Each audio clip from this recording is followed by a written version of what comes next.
Hello students, आज का हमारा टॉपिक है ऑब्स्टेकल्स इन चेनिंग।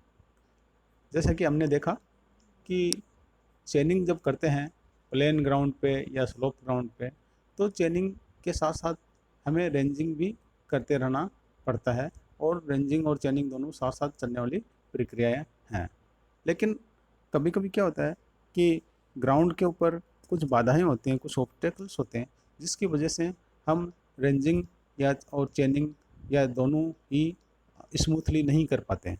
तो उन बाधाओं के पार और या उन बाधाओं का सॉल्यूशन करते हुए रेंजिंग और चेनिंग करना होता है। तो किस तरह से और कितनी तरह की बाधाएं हमारे सामने आ सकती है फील्ड में, और उन बाधाओं पर कैसे हम रेंजिंग और चेनिंग करते हैं, यह आज का अपना टॉपिक रहेगा। देखते हैं एक एक करके आगे।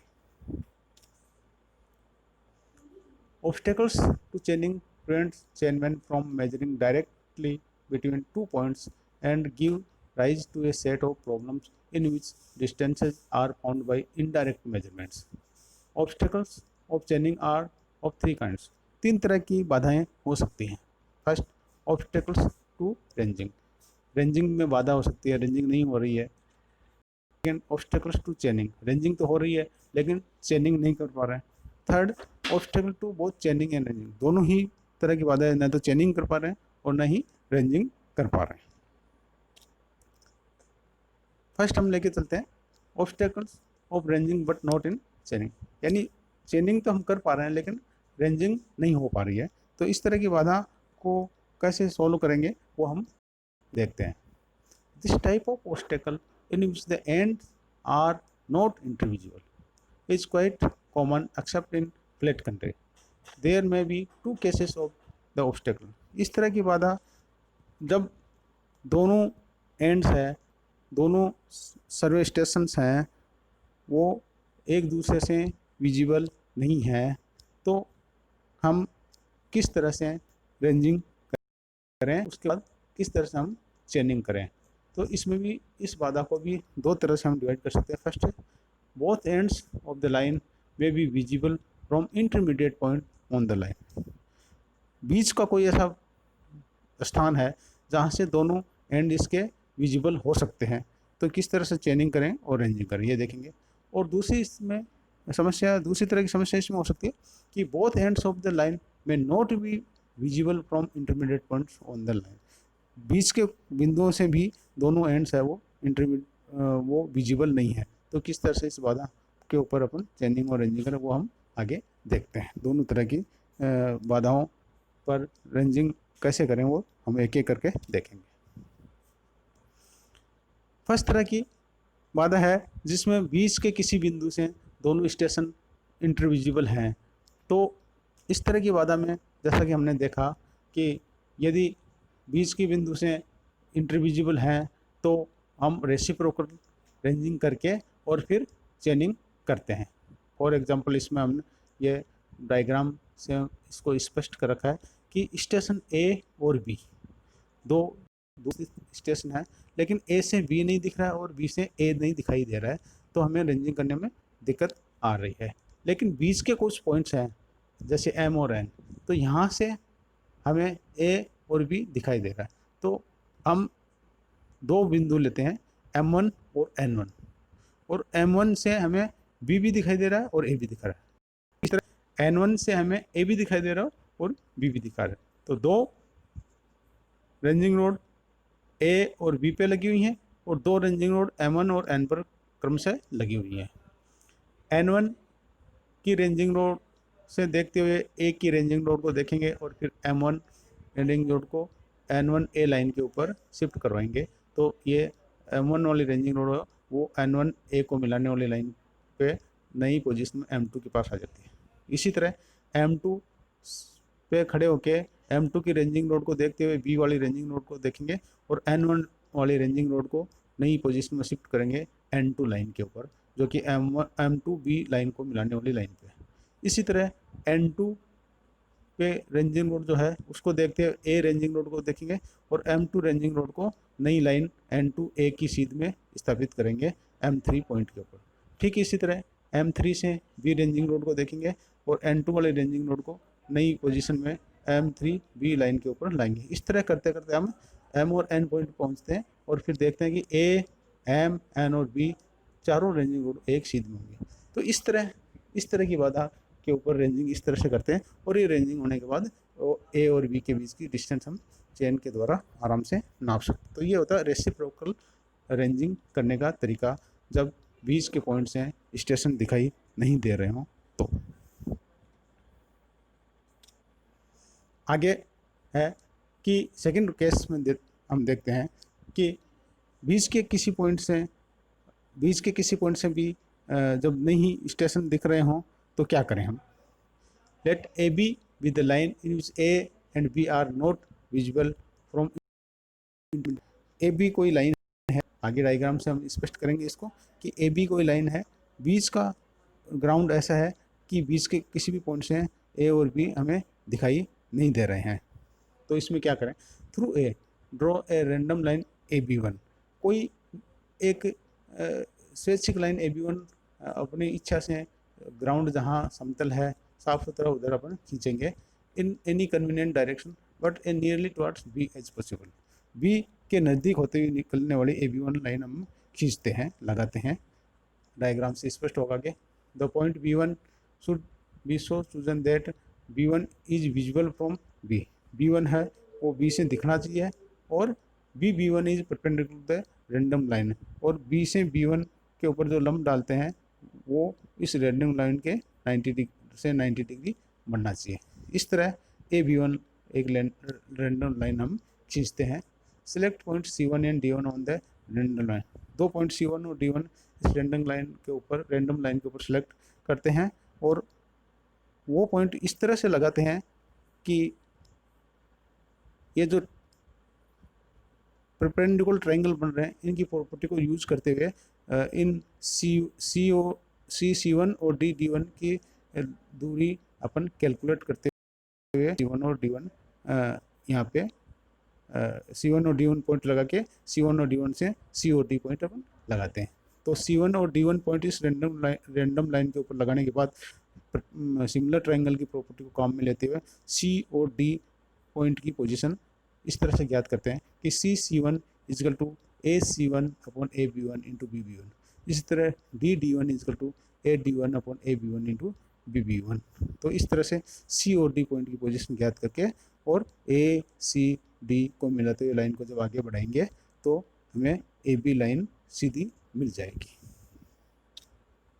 इस डायग्राम में इसको अच्छी तरह से समझाया हुआ है कि ए और बी दो स्टेशन है जो बीच के किसी बिंदु से हमें दिखाई नहीं दे रहे हैं। तो ए और बी के साइड में कहीं समतल ग्राउंड के ऊपर ए बी वन को रेंडम लाइन ली हुई है और इस रेंडम लाइन के ऊपर बी वन से बी के ऊपर एक 90 बी वन एक ऐसा पॉइंट लिया है तो बी से 90 डिग्री पर मिलता है आके, तो ये सिमिलर ट्रायंगल बनते हैं। इस सिमिलर ट्रायंगल की प्रॉपर्टी से सी वन सी और D one D distance calculate करके और ये परपेंडिकुलर बनाते हुए और ये सी और डी पॉइंट को फाइंड आउट करते हैं और इस तरह हमें ए सी डी और बी एक ही सीध में लाइन प्राप्त होते हैं और ये एक सीध में लाइन प्राप्त होने के बाद इसकी चेनिंग करते हुए इस लाइन की लंबाई ज्ञात की जाती है।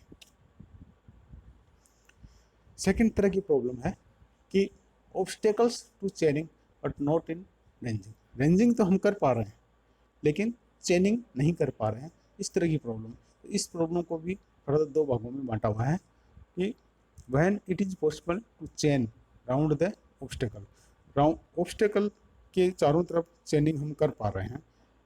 एक तो इस तरह की बात है। दूसरी तरह की ये बात है कि ऑब्स्टेकल के चारों तरफ कहीं ऐसी जगह नहीं है कि हम रेंजिंग कर पा रहे हैं। When it is not possible to chain round the obstacle, जैसे रिवर है तो इसमें ऑब्स्टेकल के चारों तरफ हम चेनिंग नहीं कर पा रहे हैं।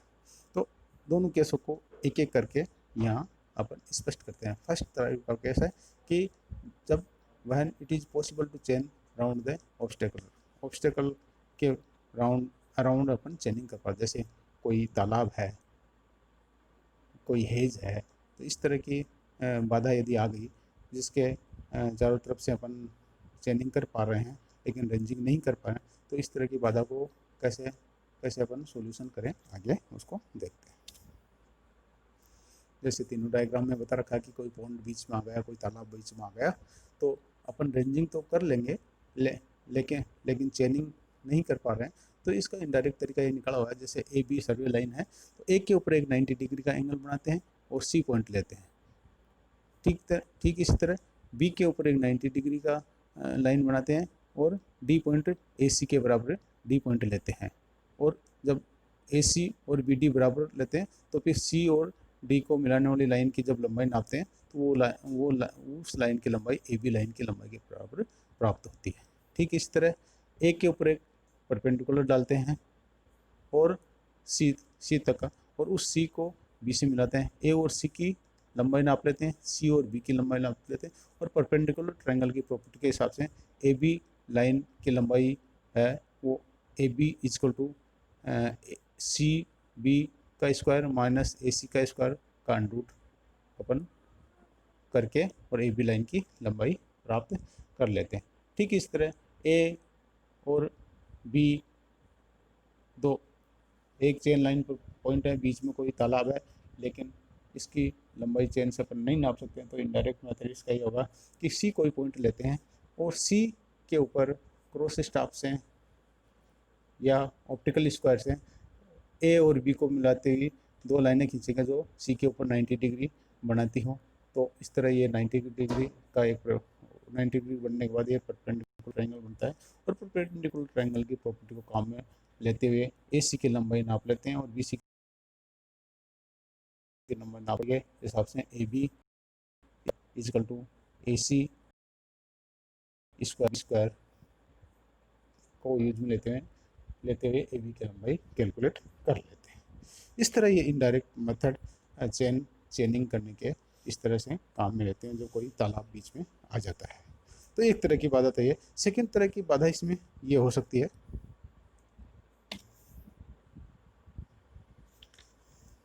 कि रेंजिंग कर पा रहे हैं कि अपन चेनिंग नहीं कर पा रहे हैं, तो इस तरह की बाधा में अपन किस तरह चेनिंग करें। रेंजिंग कर पा रहे हैं लेकिन चेनिंग नहीं कर पा रहे हैं, और उसके अराउंड अपन चेनिंग नहीं कर पा रहे हैं। यहाँ पहले केस में अपन देखा कि तालाब था तो उसके अराउंड तो अपन चेनिंग कर पा रहे थे, लेकिन दूसरी तरह यदि कोई रिवर है तो उसके अराउंड भी अपन चेनिंग नहीं कर पा रहे हैं लेकिन रेंजिंग कर पा रहे हैं। तो इस केस में अपन दो एग्जाम्पल लेके देखते हैं कि फर्स्ट केस में हम देख रहे हैं कि ए बी सर्वे लाइन है, ए और बी पे दो रेंजिंग रोड लगाते हुए ए बी सर्वे लाइन के ऊपर सी कोई पॉइंट लेते हैं और सी पॉइंट ए के ऊपर एक परपेंडिकुलर बनाते हैं और सी के ऊपर एक परपेंडिकुलर बनाते हैं, और बी पे जो रेंजिंग रोड लगी हुई है उस बी वाले रेंजिंग रोड को देखते हुए डी और ई दो रेंजिंग रोड ऐसे लगाते हैं कि बी डी ई एक सीधी लाइन में हमें प्राप्त हो। तो फिर ए डी के बराबर सी एफ पॉइंट लगा, सी ई के ऊपर एफ पॉइंट लगाते हैं। तो इस तरह से हमें दो सिमिलर ट्रायंगल मिलते हैं ए डी बी और डी एफ ई। इन दोनों सिमिलर ट्रायंगल की प्रॉपर्टी को यूज में लेते हुए फिर हमें ए बी की लंबाई इस तरह से ज्ञात होती है कि A B is equal to A C into A D upon C E minus A D. इस तरह ए बी की इनडायरेक्टली लंबाई, रिवर के पार अपन चेनिंग नहीं कर पाते हैं लेकिन इनडायरेक्टली एक ही साइड में अपन इस तरह का डायग्राम बना के रिवर की लंबाई अपन नाप लेते हैं, यानी ए बी लाइन की लंबाई अपन नाप लेते हैं। इसी में दूसरा एग्जांपल ये है कि ए और बी रिवर के आर पार दो पॉइंट हैं, एक रेंजिंग रोड ए पे लगी है, दूसरा रेंजिंग रोड रिवर के पार बी पे लगी हुई है। तो एक साइड में हम खड़े होके ए के ऊपर एक परपेंडिकुलर बनाते हैं ए सी, और ए सी का मिडिल पॉइंट डी के ऊपर अपन रखते हैं, मिडिल पॉइंट ज्ञात करते हैं डी के ऊपर।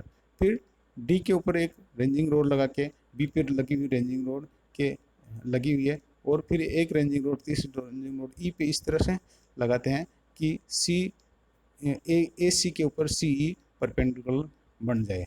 तो ये इस प्रकार से सी डी और बी तीनों पॉइंट एक सीध में आ जाते हैं। तो इस तरह इसका डायग्राम क्रिएट करके फिर हम देखते हैं कि ए बी की जो लंबाई है वो सी ई की लंबाई के बराबर प्राप्त हमें होती है। तो इस तरह इनडायरेक्टली अपन रिवर की लंबाई है, रिवर की जो चौड़ाई है ए बी है, वो यहाँ पे सी ई के बराबर प्राप्त कर लेते हैं। तो ये जो बाधा है जिसमें रिवर बीच में आगे चेनिंग नहीं कर पा रहे हैं, तो इस बाधा के ऊपर चेनिंग यानी रिवर की चौड़ाई इस तरह से हम ज्ञात कर लेते हैं। आगे डायग्राम में ये दोनों एग्जाम्पल हमें समझाए हुए हैं। थर्ड टाइप की बाधा कि obstacles to both chaining and ranging, न तो चेनिंग हो पा रही है न ही रेंजिंग हो पा रही है। तो इस तरह की बाधा पे हम कैसे चेनिंग करें, कैसे रेंजिंग करें, इसमें 4 एग्जांपल लेके यहाँ आगे बताया हुआ। फर्स्ट एग्जांपल को अच्छी तरह से समझते हुए हम आगे बढ़ते हैं कि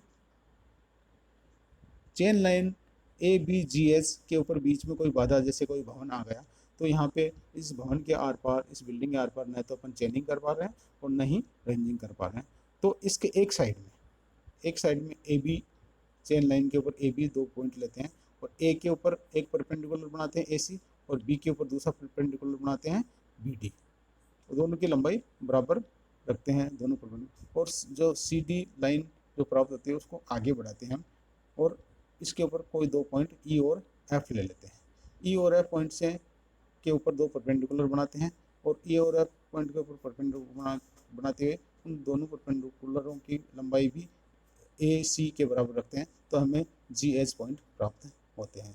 तो इस प्रकार जी एच पॉइंट जब प्राप्त होते हैं तो हम देखते हैं कि ये जी एच पॉइंट है वो ए और बी की सीध में यानी इसको मिलाती हुई लाइन के ऊपर प्राप्त होते हैं। तो फिर हम देखते हैं कि बी और जी लाइन की लंबाई है वो डी और ई लाइन की लंबाई के बराबर प्राप्त होती है।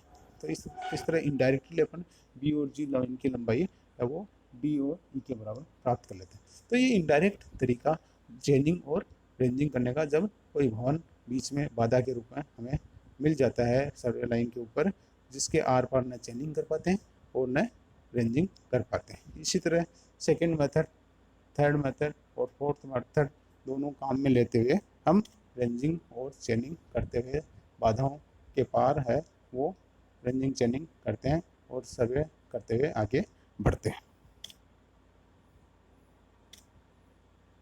ये कुछ बाधाएं जिन दो जो सर्वे लाइन के बीच में आ जाती हैं, तो उनके ऊपर अपन किस तरह से रेंजिंग और चेनिंग करते हुए और अपना काम समाप्त करते हैं। थैंक्स।